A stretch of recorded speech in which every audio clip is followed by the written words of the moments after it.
اعوذ باللہ من الشیطان الرجیم بسم اللہ الرحمن الرحیم اللہم صلی وسلم علی نبینا محمد رب اشرح لی صدری ویسر لی امری واحلل عقدۃ من لسانی یفقہوا قولی واجعل لی وزیرا من اہلی کی نسبحک کثیرا ونذکرک کثیرا انک کنت بنا بصیرا رب یسر ولا تعسر وتمم بالخیر وما توفیقی الا باللہ آمین یا رب العالمین۔ الحمدللہ، اللہ کی رحمت اور اس کی توفیق سے آج ہم 7ویں پارے کا آغاز کرنے جا رہے ہیں اور یہ ہے سورہ مائدہ کی آیت نمبر 83۔ اللہ تعالیٰ ارشاد فرماتے ہیں وَإِذَا، اور جب سمعوا، وہ سنتے ہیں، مَا أُنزِلَ إِلَى الرَّسُولِ، جو اترا ہے رسول صلی اللہ علیہ وسلم کی طرف، ترا، آپ دیکھتے ہو، أَعْيُنَهُمْ، ان کی آنکھیں، تفیض، بہہ پڑتی ہیں، من الدمع، آنسوؤں سے، مما، اس وجہ سے کہ عرفو، انہوں نے پہچان لیا،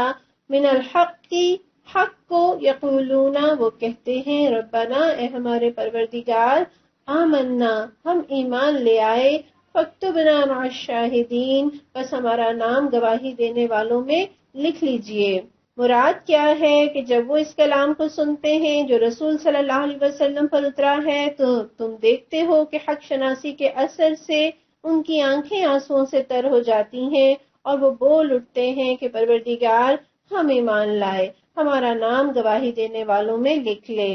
پچھلے سبق کی آخری آیت میں ہم یہ بات پڑھ رہے تھے کہ مسلمانوں سے دشمنی میں شدید ترین یہودی ہیں، پھر ہندو ہیں اور اس کے بعد عیسائی ہیں، اور عیسائی مسلمانوں سے نسبتاً قریب ہیں۔ اور اس کی وجہ کیا ہے؟ اللہ تعالیٰ نے عیسائیوں کی صفات پچھلی آیت میں بتائیں کہ ان کے اندر علم سیکھنے کا جذبہ ہے، وہ ریسرچ کا شوق اور مادہ اپنے اندر رکھتے ہیں، ان کے اندر حب دنیا نہیں ہے اور وہ متکبر نہیں۔ اور یہاں اللہ تعالیٰ ان کی کچھ اور صفات بتا رہے ہیں کہ ان کے دلوں کے اندر نرمی ہے، رحم دلی ہے، وہ کلام اللہ کا ادب کرتے ہیں، ان کے اندر ڈھٹائی نہیں ہے، وہ متعصب نہیں ہے۔ اور اس آیت کا شان نزول کچھ اس طرح سے ہے کہ مشرکین کے ظلم و ستم سے تنگ آ کر نبوت کے 5ویں سال مسلمانوں نے حبشہ کی طرف ہجرت کی، اور حبشہ کا بادشاہ ایک عادل بادشاہ تھا، نہ خود ظلم کرتا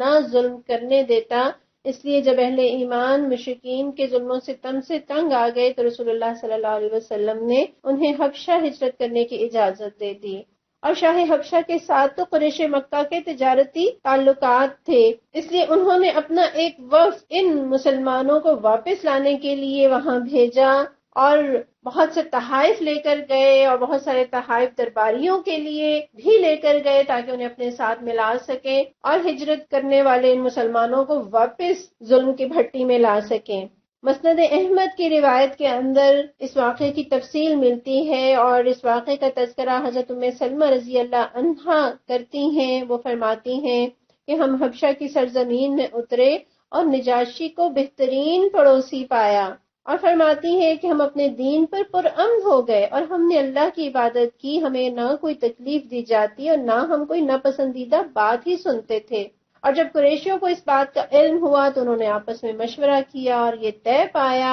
کہ 2 مضبوط افراد کو نجاشی کے پاس بھیجا جائے اور نجاشی کے لیے ایسے تحائف کا انتخاب کیا جائے جن کو مکہ کا عمدہ مال سمجھا جاتا ہے۔ اور انہوں نے حبشہ کے ہر بڑے پادری کے لیے تحفے ارسال کرنے کا فیصلہ کیا، اور پھر انہوں نے عبداللہ بن ابی ربیعہ اور عمرو بن عاص بن وائل کو تحائف دے کر بھیجا اور ان کو ساری بات سمجھائی، اور ان سے کہا کہ نجاشی سے بات کرنے سے پہلے ہر بڑے پادری کو حصہ دینا اور پھر نجاشی کے سامنے اس کے تحائف پیش کرنا اور اس سے مطالبہ کرنا کہ وہ ان افراد کو تمہارے سپرد کر دے۔ انہوں نے ایسا ہی کیا۔ انہوں نے نجاشی سے بات کرنے سے پہلے کوئی بڑا پادری نہیں چھوڑا مگر اس کو اس کا تحفہ پیش کیا، اور پھر ہر بڑے پادری سے کہا کہ ہمارے قوم کے کچھ بے وقوف لڑکے بے دین ہو کر نجاشی کے ملک میں پہنچ گئے ہیں، انہوں نے اپنی قوم کا دین چھوڑ دیا اور وہ تمہارے دین میں داخل بھی نہیں ہوئے بلکہ انہوں نے ایک نیا دین گھڑ لیا ہے، اس دین کو ہم جانتے ہیں نہ تم جانتے ہو، اور ہماری قوم کے اشراف نے ہمیں اس بادشاہ کی طرف بھیجا ہے تاکہ وہ ان کو واپس کر دے، لہٰذا جب ہم بادشاہ سے بات کریں تو تم ان کو یہی مشورہ دینا کہ وہ انہیں ہمارے سپورٹ کر دیں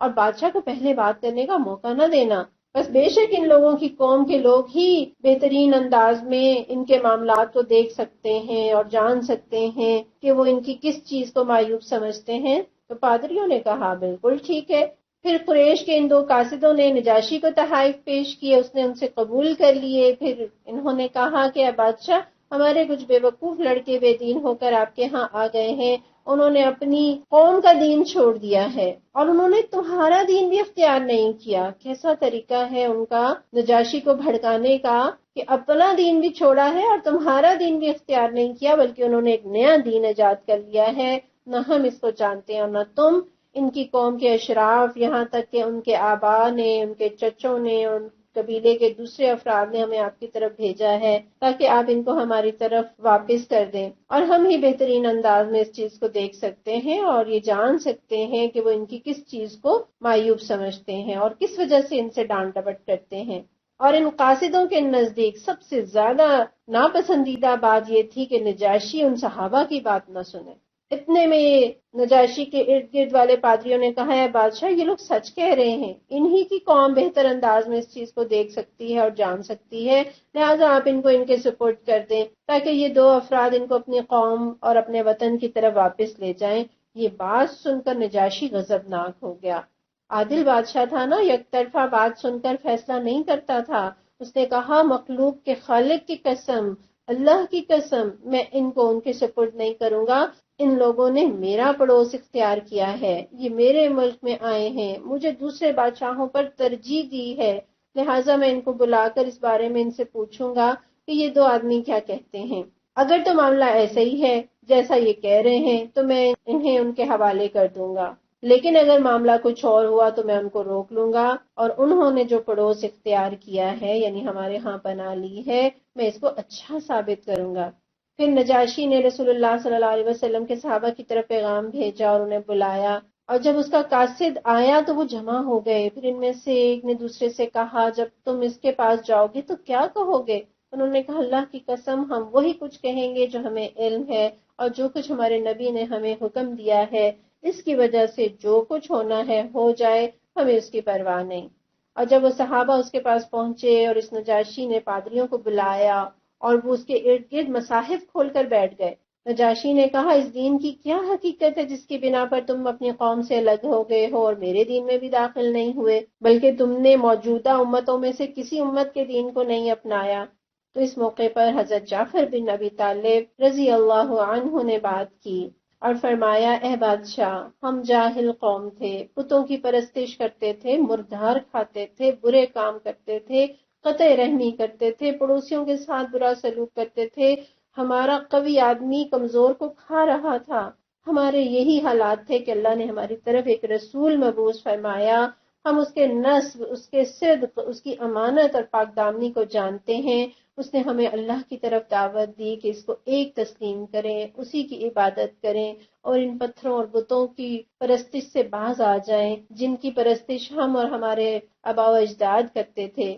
پھر اس نبی نے ہمیں سچی بات کہنے، امانت ادا کرنے، صلہ رحمی کرنے اور حرام کاموں سے اور قتل سے رکنے کا حکم دیا، اور آپ صلی اللہ علیہ وسلم نے ہمیں برے کاموں سے، جھوٹ بات سے، یتیم کا مال کھانے سے، پاک دامن خاتون پر تہمت لگانے سے منع کیا، اور آپ صلی اللہ علیہ وسلم نے ہمیں حکم دیا کہ ہم اللہ کی عبادت کریں جو کہ یکتا ہے، اس کے ساتھ کسی کو شریک نہ ٹھہرائیں، نماز اور زکوٰۃ ادا کریں، روزے رکھیں۔ اس طرح حضرت جعفر رضی اللہ عنہ نے نجاشی کے سامنے اسلام کے کچھ احکامات کا تذکرہ کیا اور پھر فرمانے لگے کہ بس ہم نے اس رسول کی تصدیق کی، ہم اس کے ساتھ ایمان لے آئے، آپ صلی اللہ علیہ وسلم کی لائی ہوئی شریعت کی پیروی کی، اللہ کی عبادت کی، اس کے ساتھ ہم نے کسی کو شریک نہیں ٹھہرایا۔ جس چیز کو آپ صلی اللہ علیہ وسلم نے ہم پر حرام قرار دیا ہم نے اس کو حرام سمجھا، اور جس چیز کو آپ صلی اللہ علیہ وسلم نے ہمارے لیے حلال قرار دیا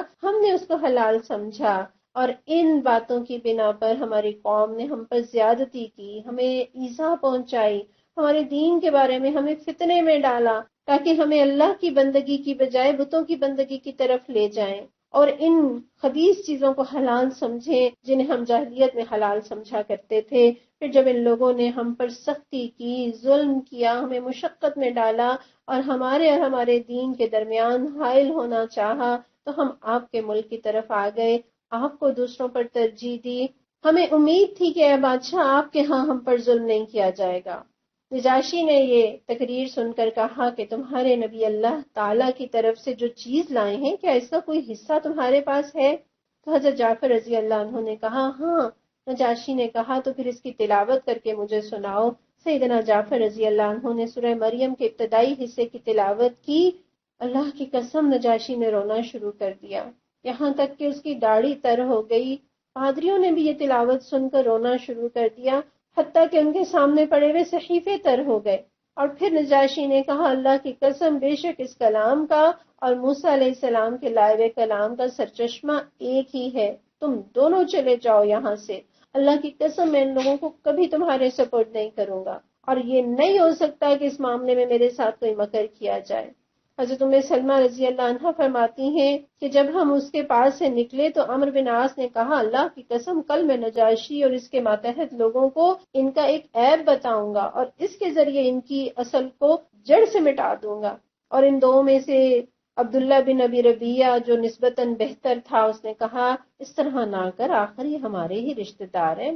اگرچہ ہماری مخالفت کر رہے ہیں، لیکن عمرو بن عاص نے کہا اللہ کی قسم میں ان کو ضرور بتاؤں گا کہ یہ لوگ عیسیٰ ابن مریم کو بندہ کہتے ہیں۔ بس وہ دوسرے دن بادشاہ کے پاس گیا اور کہنے لگا اے بادشاہ، یہ لوگ عیسیٰ ابن مریم کے بارے میں بڑی عجیب باتیں کرتے ہیں، بس آپ ان کو دوبارہ بلائیں اور اس بارے میں ان سے پوچھیں۔ نجاشی نے اس بات کی تحقیق کے لیے انہیں پھر بلا بھیجا، اور حضرت ام سلمہ فرماتی ہیں کہ یہ ہمارے حق میں سب سے بڑی مصیبت تھی۔ صحابہ جمع ہو گئے، ایک دوسرے سے کہنے لگے جب وہ تم سے سوال کرے گا تو تم حضرت عیسیٰ کے بارے میں کیا کہو گے؟ تو بعض نے جواب دیتے ہوئے کہا اللہ کی قسم ہم وہی کہیں گے جو اللہ نے کہا ہے اور ہمارے نبی کی لائی ہوئی شریعت نے کہا ہے، جس چیز نے ہونا ہے ہو جائے، یعنی ہم کسی سے نہیں ڈرتے، جو ہمارے نبی نے ہمیں تعلیم دی ہے ہم وہی کہیں گے۔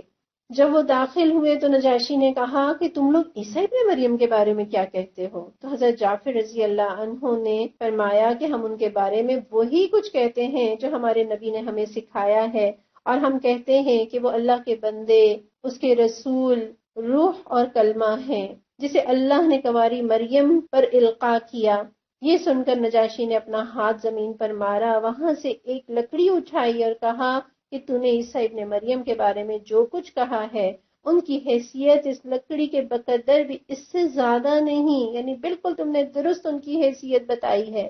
نجاشی کا یہ تبصرہ سن کر پادریوں نے غصے سے باتیں کی، لیکن نجاشی نے کہا بے شک تم غصے سے باتیں کرو، اللہ کی قسم صحابہ تم جاؤ، تم میری زمین میں امن والے ہو، جس نے تمہیں برا بھلا کہا اس کو چٹی پڑے گی، جس نے تمہیں گالی گلوچ کیا اس کو چٹی پڑے گی، اور مجھے یہ بات پسند نہیں کہ تم میں سے کسی بندے کو تکلیف دوں اور مجھے پہاڑ کے برابر بھی سونا دیا جائے۔ سبحان اللہ، نجاشی کا حق کو پہچاننا اور پھر حق کا ساتھ دینا، دیکھیے کہ کہنے لگا مجھے پہاڑ کے برابر بھی سونا دیا جائے تو بھی میں ایسا نہیں کروں گا۔ پھر نجاشی نے کہا قریش کے ان دو افراد کے تحائف انہیں واپس کر دو، ہمیں ان کی کوئی ضرورت نہیں۔ اللہ کی قسم جب اللہ نے مجھے بادشاہت دی تھی تو اس نے مجھ سے کوئی رشوت نہیں لی تھی، پھر میں اس معاملے میں رشوت کیوں لوں؟ سیدہ ام سلمہ رضی اللہ عنہا کہتی ہیں کہ یہ دو قریشی بدنما اور مایوب ہو کر وہاں سے نکلے اور ان کے لائے ہوئے ہدیے ان کو واپس کر دیے گئے، اور ہم نجاشی کے علاقے میں اس طرح رہے جیسے ہم بہترین پڑوسی کے پاس بہترین گھر میں ہیں۔ یہ مسند احمد کی روایت کا مفہوم ہے، اور روایات میں آتا ہے کہ جب حضور صلی اللہ علیہ وسلم مدینہ تشریف لے گئے تو نجاشی نے اپنے علماء اور راہبوں کا ایک وفد آپ صلی اللہ علیہ وسلم کی خدمت میں بھیجا۔ حضور صلی اللہ علیہ وسلم نے ان کے سامنے سورہ یاسین کی تلاوت فرمائی، جسے سن کر ان لوگوں کی آنکھوں میں آنسو آ گئے، اور انہوں نے کہا کہ یہ کلام اس کلام کے بہت مشابہ ہے جو حضرت عیسیٰ علیہ السلام پر نازل ہوا تھا۔ چنانچہ سب لوگ مسلمان ہو گئے، اور جب وہ واپس حبشہ گئے تو نجاشی نے بھی اسلام قبول کرنے کا اعلان کر دیا۔ آج کی اس آیت میں اسی واقعے کی طرف اشارہ ہے۔ اور نجاشی کے دربار میں جس صحابی نے سورہ مریم کی تلاوت کی، اسلام کی دعوت کو پیش کیا، وہ ہے حضرت جعفر بن ابی طالب رضی اللہ عنہ۔ جو رسول اللہ صلی اللہ علیہ وسلم کے چچا زاد بھائی ہیں، آپ کے چچا ابو طالب کے بیٹے ہیں، اور حضرت علی بن ابی طالب کے بڑے بھائی ہیں، ان سے عمر میں 10 سال بڑے تھے، قدیم الاسلام صحابہ میں سے ہیں۔ دوسری ہجرت حبشہ میں اپنی بیوی اسماء بنت امیس رضی اللہ عنہا کے ساتھ ہجرت کی اور مسلسل حبشہ میں ہی رہے۔ 7 ہجری میں حبشہ سے مدینہ آئے، اور اس وقت نبی صلی اللہ علیہ وسلم خیبر میں تھے، جہاں غزوہ خیبر ہوا، فتح ہوئی، آپ صلی اللہ علیہ وسلم واپس تشریف لائے، اور آپ ابھی لیٹے ہی تھے کہ دروازے پر دستک ہوئی۔ آپ نے پوچھا کون؟ تو آواز آئی کہ جعفر۔ آپ نے فرمایا کون جعفر؟ کہا جعفر بن ابی طالب۔ تو روایت میں آتا ہے کہ رسول اللہ صلی اللہ علیہ وسلم تیزی سے اٹھے، دروازہ کھولا، انہیں چمٹا لیا، بوسہ دیا اور فرمایا جعفر، اللہ کی قسم میں فیصلہ نہیں کر سکتا کہ تمہارے آنے سے زیادہ خوشی ہوئی ہے یا خیبر کی فتح سے۔ رسول اللہ صلی اللہ علیہ وسلم کو حضرت جعفر رضی اللہ عنہ سے اتنی محبت تھی، اور اگلے ہی سال غزوہ موطا میں حضرت جعفر رضی اللہ عنہ کی شہادت ہوئی۔ یہ اس جنگ میں اسلامی لشکر کا علم تھامے ہوئے تھے، اور رسول اللہ صلی اللہ علیہ وسلم نے وحی کی بنا پر ان کی شہادت کی خبر لشکر کے مدینہ پہنچنے سے پہلے ہی لوگوں کو سنا دی، اور اس خبر کو سنانے کے دوران آپ صلی اللہ علیہ وسلم کی آنکھوں سے آنسو جاری تھے۔ حضرت عبداللہ بن عمر رضی اللہ عنہ کہتے ہیں کہ میں بھی اس غزوے میں موجود تھا۔ فرماتے ہیں کہ غزوے کے بعد ہم نے جعفر کی لاش تلاش کی تو ہمیں دوسری لاشوں میں مل گئی، اور ان کے جسم پر نیزے اور تیر کے 90 سے زیادہ زخم تھے۔ یہ بخاری کی روایت میں آتا ہے، اور ترمذی کی روایت میں ہے کہ رسول اللہ صلی اللہ علیہ وسلم فرماتے ہیں کہ میں نے جعفر کو جنت میں فرشتوں کے ساتھ اٹھتے دیکھا ہے، اسی لیے انہیں جعفر طیار بھی کہا جاتا ہے۔ عبداللہ بن عمر رضی اللہ عنہ جب جعفر رضی اللہ عنہ کے بیٹے کو سلام کرتے تو کہتے اے ذوالجناحین کے بیٹے تجھ پر سلام، یعنی اے 2 پروں والے کے بیٹے تجھے سلام۔ حضرت جعفر کی شہادت کے بعد رسول اللہ صلی اللہ علیہ وسلم نے ان کے بچوں کو دیکھا تو فرمایا کہ ان کے بال بناؤ، انہیں کپڑے پہناؤ، اور جب انہیں بال بنا کر اور صاف ستھرا لباس پہنا کر آپ کے سامنے پیش کیا گیا، حضرت اسماء بنت امیس رضی اللہ عنہا رونے لگی تو آپ صلی اللہ علیہ وسلم نے فرمایا تم جعفر کی اولاد کے لیے پریشان ہو؟ تو انہوں نے کہا جی۔ تو آپ نے فرمایا کہ دنیا اور آخرت دونوں میں ان کا ولی ہوں۔ سبحان اللہ۔ حضرت جعفر کی اولاد کے لیے رسول اللہ صلی اللہ علیہ وسلم نے یہ الفاظ جو ارشاد فرمائے، غالباً آپ نے کسی کے لیے نہیں ارشاد فرمائے کہ میں دنیا میں بھی ان کا ولی ہوں اور آخرت میں بھی۔ تو یہ تو تھے حضرت جعفر رضی اللہ عنہ جنہوں نے اتنے بہترین انداز سے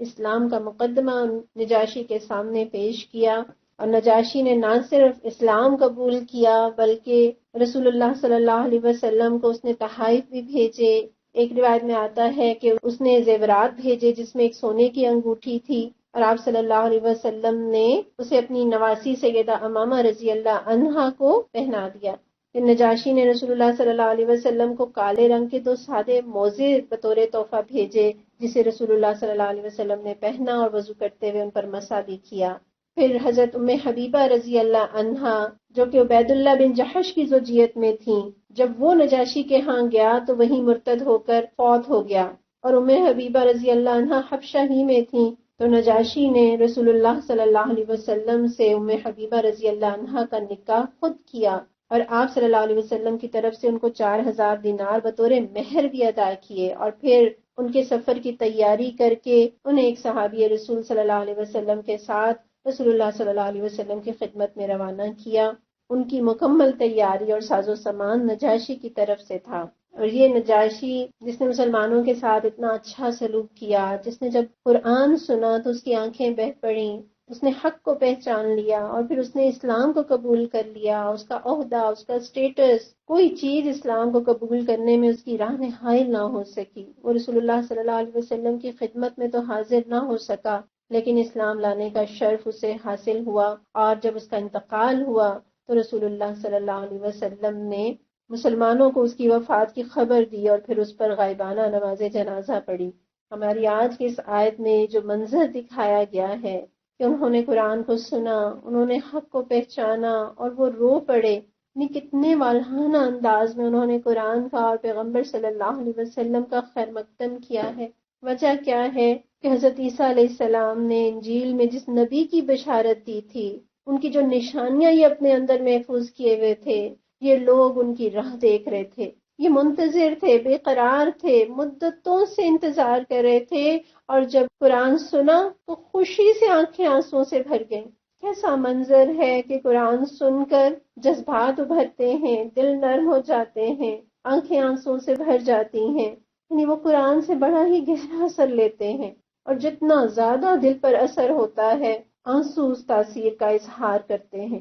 اور آنسو تب نکلتے ہیں جب انسان کے پاس الفاظ نہیں باقی رہتے کہ وہ اپنے ان تاثرات کا اظہار کر سکے، وہ اپنی محبت کا اور اپنے جذبات کا اظہار آنسوں سے کرتے ہیں۔ اور پھر یہ لوگ صرف آنسو بہا کر رک نہیں جاتے، بلکہ جس قرآن کو وہ سنتے ہیں، اس کی سچائی سے متاثر ہوتے ہیں، اس پر ایمان بھی لے آتے ہیں، اسے مان جاتے ہیں، اس کے آگے جھک جاتے ہیں، اس کے مقابلے میں خاموش نہیں رہتے۔ وہ صرف یہ نہیں کر رہے ہیں کہ بس سن کر متاثر ہوئے، تھوڑے سے آنسو بہا لیے، بلکہ وہ آگے بڑھتے ہیں، بہترین رویہ اختیار کرتے ہیں، سچائی کو قبول کرتے ہیں، اپنے یقین کا، ایمان کا اظہار اور اعلان بھی کرتے ہیں، اور اپنی اس تمنا کا اظہار بھی کرتے ہیں کہ پروردگار ہم مان گئے، اور ہمارا نام ان لوگوں میں لکھ لیجئے جو تیرے دین کے لیے گواہ بن کر کھڑے ہوتے ہیں، تیرے دین کا پیغام دنیا والوں تک پہنچاتے ہیں، تیرے دین کے پشتیبان بنتے ہیں، دین کا سہارا بنتے ہیں،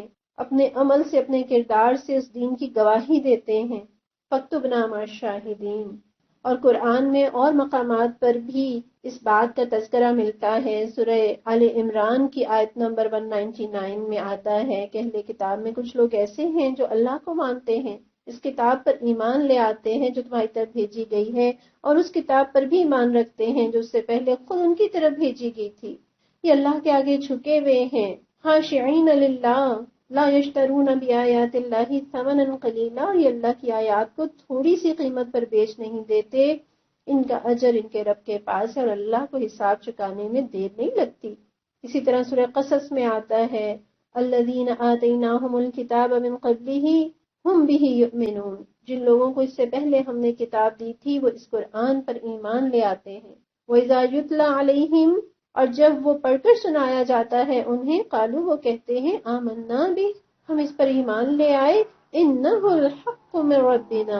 بے شک یہ ہمارے پروردگار کی طرف سے ہے اور حق ہے، انا کننا من قبلہ مسلمین، اور ہم تو پہلے ہی سے مسلم ہیں۔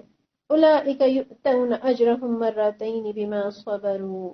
یہ وہ لوگ ہیں جنہیں ان کا اجر 2 بار دیا جائے گا اس ثابت قدمی کے بدلے میں جو انہوں نے دکھائی۔ وَيَدْرَؤُونَ بِالْحَسَنَةِ السَّيِّئَةَ، اور وہ برائی کو بھلائی سے دفع کرتے ہیں۔ وَمِمَّا رَزَقْنَاهُمْ يُنْفِقُونَ، اور جو کچھ رزق ہم نے انہیں دیا ہے اس میں سے خرچ کرتے ہیں۔ تو یہ تو ہے اہل کتاب، یہ ہیں وہ عیسائی جو حق کو پہچان جاتے ہیں، جو حق کو سنتے ہیں اور اس کا اثر اس طرح سے لیتے ہیں کہ اپنے ایمان اور اسلام کا اعلان اور اظہار کرتے ہیں، وہ قرآن سن کر رو پڑتے ہیں۔ اور ہم خود رسول اللہ صلی اللہ علیہ وسلم کے بارے میں بھی جانتے ہیں، ایک روایت میں آتا ہے کہ جب آپ نے ابن مسعود رضی اللہ عنہ سے فرمایا کہ مجھے قرآن سناؤ، تو عبداللہ ابن مسعود رضی اللہ عنہ نے سورہ نساء کی تلاوت کی، اور جب وہ اس آیت پر پہنچے کہ فَكَيْفَ إِذَا جِئْنَا مِن كُلِّ أُمَّةٍ بِشَهِيدٍ وَجِئْنَا بِكَ عَلَى هَؤُلَاءِ شَهِيدًا، تو آپ صلی اللہ علیہ وسلم نے فرمایا رک جاؤ، اور آپ صلی اللہ علیہ وسلم کی آنکھوں سے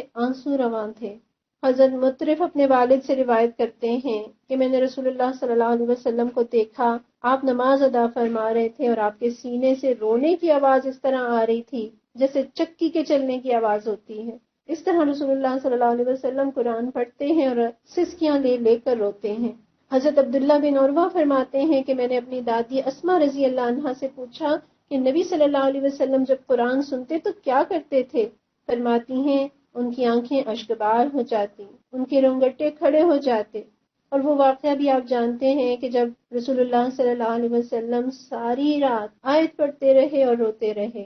اور وہ آیت کیا تھی؟ فَإِن تُعَذِّبْهُمْ فَإِنَّهُمْ عِبَادُكَ، کہ اگر تو انہیں عذاب دے تو بے شک یہ تیرے بندے ہیں، اور اگر تو انہیں معاف کر دے تو بے شک آپ بخشنے والے اور مہربان ہیں۔ کس قدر اپنی امت سے محبت میں وہ قرآن کی اس آیت کو پڑھتے جاتے ہیں اور روتے جاتے ہیں۔ کہ صحابہ کا حال دیکھیے، حضرت ابوبکر رضی اللہ عنہ نے گھر کے صحن میں مسجد بنا لی تھی، اور جب وہ قرآن کی تلاوت کرتے تو بے تحاشا روتے، انہیں اپنی آنکھوں پر قابو نہیں رہتا تھا۔ اور رسول اللہ صلی اللہ علیہ وسلم جس مرض میں انہوں نے وفات پائی، اس وقت آپ نے فرمایا ابوبکر سے کہو نماز پڑھائیں۔ تو اس موقع پر بھی حضرت عائشہ رضی اللہ عنہا فرماتی ہیں کہ ابوبکر رقیق القلب آدمی ہیں، جب وہ قرات کرتے ہیں تو ان پر گریہ اور بکا غالب آ جاتا ہے، یعنی وہ بہت رونے لگتے ہیں، وہ نماز نہیں پڑھا پائیں گے۔ حضرت عمر بن خطاب رضی اللہ عنہ کے بارے میں بھی آتا ہے، حضرت عبداللہ بن شداد ان کے بارے میں بیان کرتے ہیں کہ میں نے صبح کی نماز میں عمر بن خطاب کے رونے کی آواز سنی اور میں آخری صف میں تھا، اور آپ سورہ یوسف کی یہ آیت تلاوت فرما رہے تھے، انما اشکو بثی وحزنی اللہ، کہ بے شک میں اپنے غم اور الم کی فریاد صرف اور صرف اللہ سے کرتا ہوں۔ ابو موسیٰ جب یہ آیت پڑھتے یا ایھا الانسان ما غرک بربک الکریم، تو فرماتے کہ اس سے مراد انسان کی جہالت ہے، اور پھر زاروں قطار روتے۔ اور حضرت عمر رضی اللہ عنہ ہی کا ایک واقعہ ہے، ایک مرتبہ گشت کر رہے تھے کہ گھر میں ایک عورت چرخہ کاٹ رہی تھی اور اشعار پڑھتی جا رہی تھی، اور کیا اشعار پڑھ رہی تھی کہ اے اللہ تیری بھرپور رحمتیں نازل ہوں اس ہستی پر جو دنیا سے چلی گئی، اور وہ بڑے چنے ہوئے لوگ تھے، اور وہ بڑے اچھے لوگ تھے، اور کیا کوئی دن ایسا بھی آئے گا جس دن ان کے ساتھ جس گھر میں وہ سب چلے گئے ہیں میں بھی داخل ہو سکوں گی۔ سبحان اللہ، کیا اشعار ہے کہ اللہ تیری بھرپور رحمتیں نازل ہوں اس ہستی پر جو دنیا سے چلی گئی، اور وہ بڑے چنے ہوئے لوگ تھے، اور وہ بڑے اچھے لوگ تھے، اور کیا کوئی دن ایسا بھی آئے گا جس دن ان کے ساتھ جس گھر میں وہ سب چلے گئے ہیں میں بھی داخل ہو سکوں گی۔ حضرت عمر اس کے اشعار سنتے رہے اور روتے رہے، سنتے رہے اور روتے رہے۔ پھر دروازے پر دستک دی اور فرمایا کہ تم شعر پڑھ رہی تھی، کیا یہ ہو سکتا ہے کہ تم عمر کو بھی اس میں شامل کر دو؟ تو اس نے 5 مصروں کے بعد چھٹا مصرع یہ کہا کہ وہ عمر، اور کیا عمر بھی ان میں شامل ہو جائے گا؟ حضرت عمر اس کے یہ اشعار سن کر اتنا روئے کہ بیمار پڑ گئے، لوگ عیادت کرنے آتے۔ پھر ایک اور روایت میں آتا ہے حضرت عمر رضی اللہ عنہ نے ایک مرتبہ سورہ مریم پڑھی، پھر سجدہ کیا، اس میں وہ الفاظ آتے ہیں نا سجداً و بکیا، کہ وہ روتے ہوئے سجدے میں گر گئے۔ جب یہ آیت پڑھتے ہیں تو سجدہ کرتے ہیں اور پھر فرمانے لگتے ہیں کہ یہ تو ظاہری سجدہ ہے، بس رونا کہاں ہے، بکا کہاں ہے؟ جو قرآن کو غور سے سنے، یقین کے ساتھ سنے، جذبے کے ساتھ سنے، اس کے دل اور جسم پر اس کا اثر ضرور ہوتا ہے۔ اس کے دل رب کی محبت میں، آخرت کے خوف میں ایسا بھر جاتا ہے کہ آنکھیں چھلک پڑتی ہیں۔ اور ہم تو صحابہ کو دیکھتے ہیں، وہ قرآن سنتے ہیں تو روتے ہیں، وہ آخرت کے غم میں روتے ہیں، انہیں قبر کی فکر رلاتی ہے۔ نیکی کے موقع آتے ہیں اور اگر ان کے پاس وسائل نہیں ہیں تو وہ آنسو بہاتے ہیں۔ غزوہ تبوک میں جب کئی صحابہ صرف سواری اور وسائل نہ ہونے کی وجہ سے واپس ہوئے تو قرآن نے ان کے آنسوؤں کو قیامت تک کے لیے نقل کر دیا کہ وہ لوگ اس حال میں لوٹے کہ ان کی آنکھیں اس غم سے آنسو بہا رہی تھی۔ اور رسول اللہ صلی اللہ علیہ وسلم نے تو ہمیں آنسو بہانے کی تاکید کی۔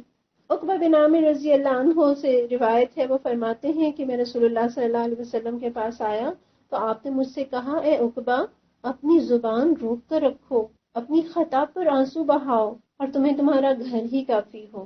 یہ مسند احمد کی روایت ہے۔ پھر سلسلۃ الصحیحہ میں آتا ہے کہ رسول اللہ صلی اللہ علیہ وسلم نے فرمایا کہ میں نے تمہیں قبروں کی زیارت سے روکا تو تھا، لیکن پھر مجھے خیال آیا کہ ان کی زیارت سے دلوں میں رقت پیدا ہوتی ہے، آنکھوں میں آنسو آ جاتے ہیں، آخرت یاد آتی ہے، لہٰذا تم قبروں کی زیارت کیا کرو لیکن کوئی فحش کام نہ کیا کرو۔ یہاں رک کر اپنے بارے میں سوچیں، ہمیں رونا کیوں نہیں آتا؟ کیوں دل پتھر ہو گئے؟ اتنا قیمتی پتھر خریدا کہاں سے جو پگھلتا ہی نہیں؟ اور ایسا نہیں ہے کہ ہم روتے نہیں، ہم روتے ہیں۔ کبھی کوئی غم ہمیں رلاتا ہے، کبھی کسی پیارے کی جدائی آنکھیں نم کر دیتی ہے، کبھی کسی کی بیٹی کی رخصتی آنکھوں میں پانی بھر دیتی ہے، کبھی کسی اور کی وفات پر اس کے پیاروں کو روتا دیکھ کر ہم بھی رو پڑتے ہیں، کبھی اپنی بات منوانے کے لیے میاں کے سامنے آنسو بہاتے ہیں، کبھی کوئی غیر متوقع ملنے والی خوشی رلا دیتی ہے، کبھی کسی ناول میں غم کا تذکرہ پڑھ کر رونے لگتے ہیں، کبھی ڈرامے میں دکھی سین دیکھ کر آنسو بہنے لگتے ہیں، حالانکہ جانتے ہیں کہ یہ سب حقیقت نہیں ہے، مگر سب سے بڑی حقیقت قرآن، اس کی آیات جب ہمارے سامنے بیان کرتی ہیں تو روتے نہیں۔ موت کا تذکرہ جب قرآن کرتا ہے تو کیوں ہمیں رونا نہیں آتا؟ کیوں قیامت کے دن کے منظر ہمارا دل نہیں پگھلاتے؟ کیوں ہمیں ہمارے گناہوں کا احساس رلاتا نہیں؟ اللہ ہمیں دل کی نرمی عطا کرے، اللہ ہمارے دلوں کی سختی کو دور کر دے۔ اللہ ہم قرآن سنیں تو ہمارے دل پگھل جائیں، ہماری آنکھیں آنسوؤں سے تر ہو جائیں۔ یہ آنسو بڑے قیمتی ہیں۔ اس زندگی کے اندر اپنے گناہوں پر بہایا ہوا ایک آنسو ہمارے عمر بھر کی سیاہیوں کو مٹانے کے لیے کافی ہے۔ آج اللہ کے خوف سے بہایا ہوا ایک آنسو کا قطرہ جب چہرے پر ٹپکتا ہے تو اس چہرے پر اللہ تعالیٰ جہنم کی آگ کو حرام کر دیتے ہیں۔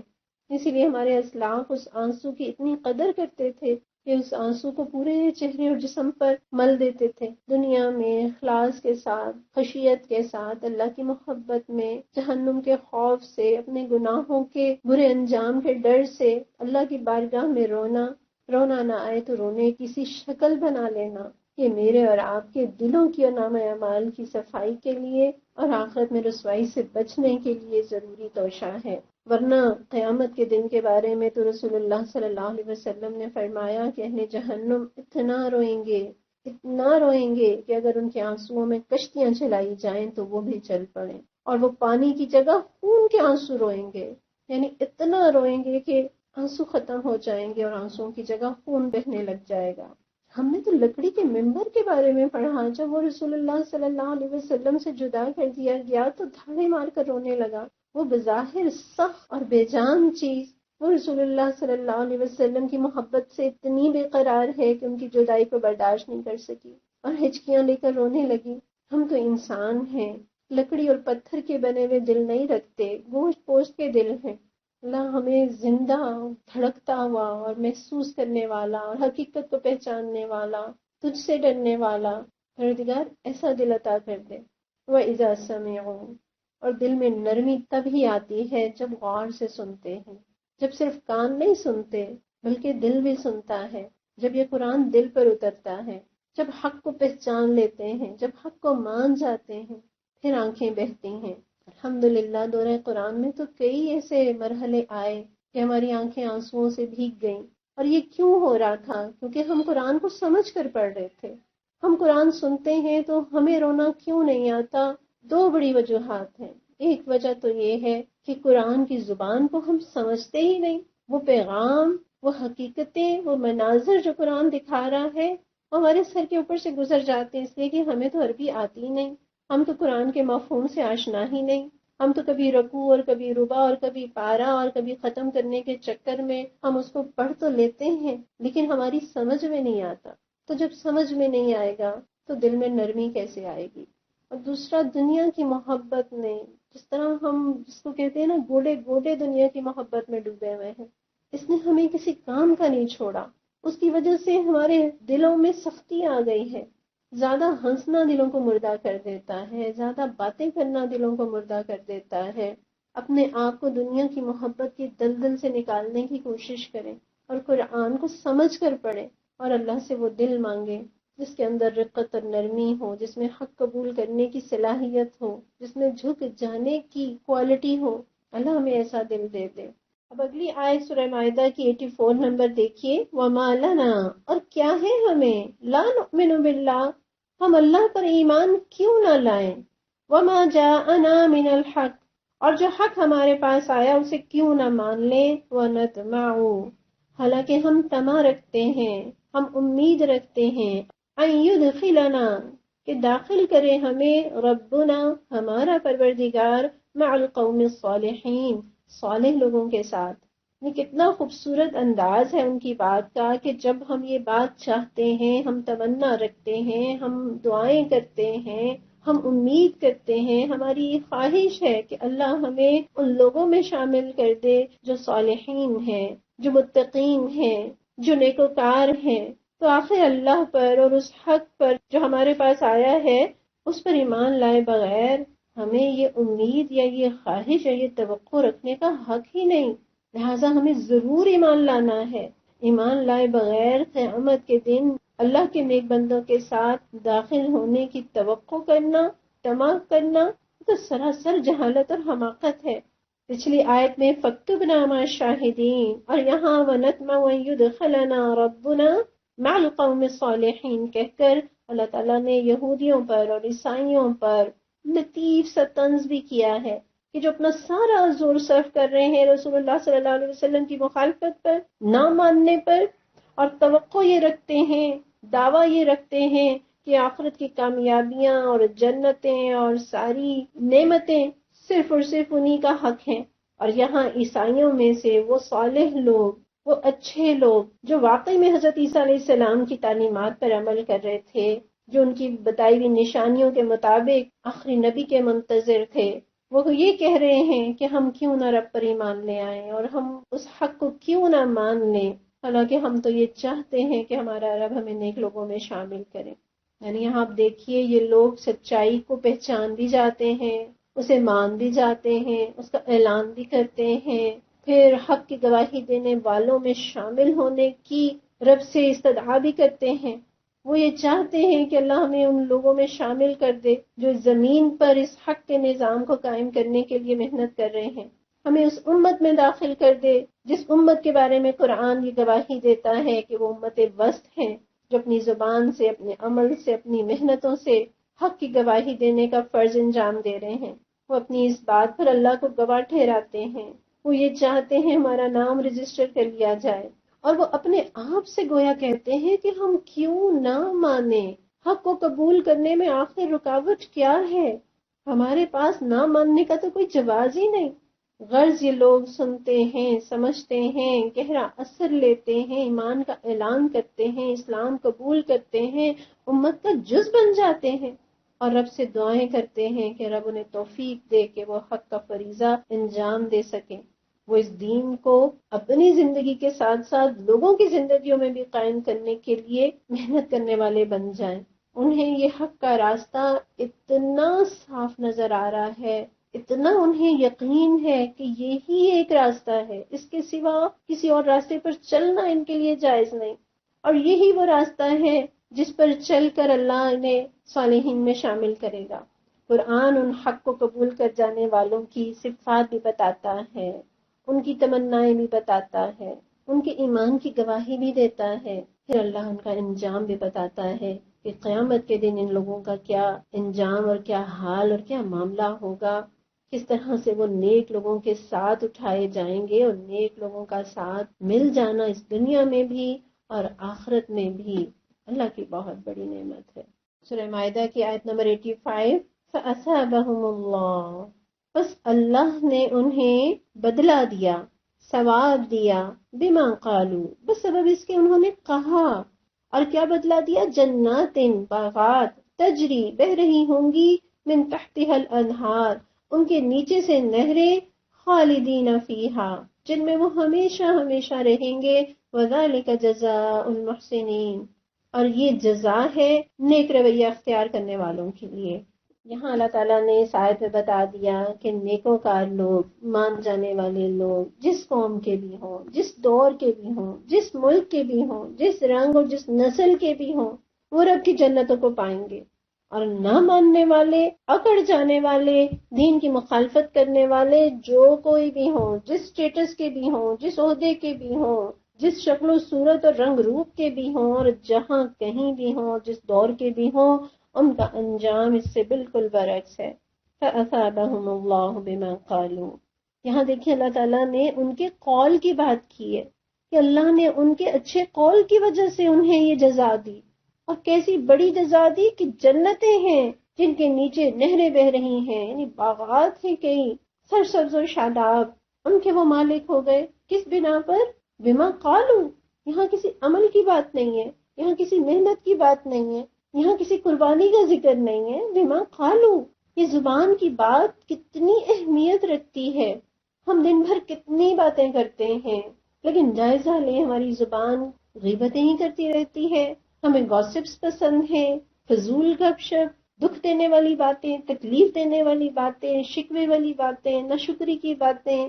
حالانکہ یہی زبان اگر اچھی بات کہے تو اس کا اجر بہت بڑا ہے۔ رسول اللہ صلی اللہ علیہ وسلم کی وہ حدیث یاد کر لیجئے جس کا مفہوم ہے کہ انسان ایک بات کہتا ہے لیکن اسے اندازہ نہیں ہوتا کہ وہ کتنی بہترین بات ہے، اور اس بات کی وجہ سے وہ جنتوں کا حقدار ہو جاتا ہے، اور بعض اوقات ایک انسان ایک ایسی بات کہتا ہے جس کی قباحت کو وہ نہیں جانتا اور وہ اتنی بری ہوتی ہے کہ اس بات کی وجہ سے وہ دوزخ میں چلا جاتا ہے. تو یہ زبان کی باتیں بڑی اہمیت رکھتی ہیں. اچھی بات منہ سے نکالیں گے یہ ہمیں دوزخ سے بچائے گی.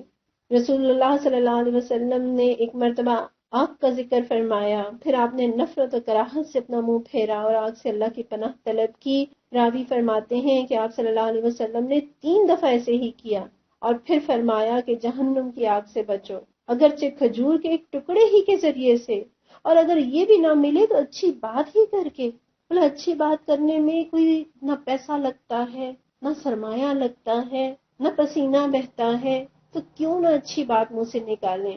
کلمہ طیبہ اچھی بات ہے. اللہ کی تعریف بیان کرنا، اللہ کا شکر ادا کرنا، توبہ کرنا، استغفار کے کلمات اپنی زبان سے شعور کے ساتھ ادا کرنا، کسی کے ساتھ اچھی گفتگو کرنا، کسی کو اچھا مشورہ دینا، کسی سے اچھے اخلاق سے پیش آنا، یہ اچھی باتیں انشاءاللہ تعالی مجھے اور آپ کو جنتوں کا مستحق بنا دیں گی. نیکیوں کے ارادے کریں، دل سے اپنی زبان سے اچھی بات کا عزم کریں، اچھے کاموں کا عزم کریں. انہوں نے اپنی زبان سے ایمان کا اظہار کیا، اعلان کیا اور دین کے داعی بننے کا عزم کیا. اس بات کا جو اظہار کیا، اللہ تعالیٰ نے کہا فَأَثَابَهُمُ اللَّهُ بِمَا قَالُوا، اللہ نے ان کے قول کی وجہ سے جنتیں ان کے نام کر دیں.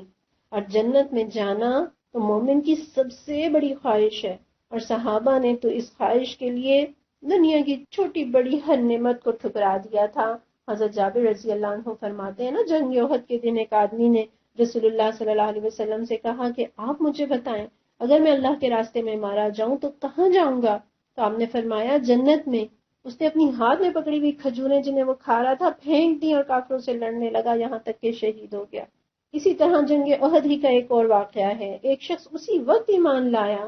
پوچھا حضور اب میرے لیے کیا حکم ہے؟ آپ نے فرمایا وہ سامنے جنت تیرے انتظار میں ہے. اور وہ مستانہ وار آگے بڑھا، لڑتا ہوا شہید ہو گیا. اسے کسی اسلامی کام پر عمل کرنے کا موقع بھی نہیں ملا. ادھر اسلام قبول کیا اور ادھر چند گھنٹوں کے بعد وہ اللہ کے پاس پہنچ گیا اور حضور صلی اللہ علیہ وسلم نے اس کی لاش پر کھڑے ہو کر فرمایا کہ اس شخص نے کام بہت تھوڑا کیا لیکن اجر بہت پا گیا، اور میں گواہی دیتا ہوں کہ یہ جنتی ہے. اور یہ بھی فرمایا کہ یا اللہ میں اس سے راضی ہوں، تو بھی اس سے راضی ہو جا. اللہ ہمیں جنتوں کا شوق لگا دے، جنت کے لیے ایسے جذبے اور ایسی خواہش عطا کر دے کہ اس کے لیے اپنی خواہشات کو قربان کرنے میں، گناہوں کو چھوڑنے میں اور نیکیوں پر جمنا ہمیں مشکل نہ لگے. اس آیت میں ان سچے دل سے مان جانے والوں کے لیے خوشخبری ہے. اللہم اجعلنا منہم. ہمارے آج کے سبق کی آخری آیت، آیت نمبر 86، والذین کفروا، رہے وہ لوگ کہ جنہوں نے انکار کیا، وکذبوا اور جھٹلایا، بآیاتنا ہماری آیات کو، اولئک اصحاب الجحیم، یہی لوگ دوزخ والے ہیں.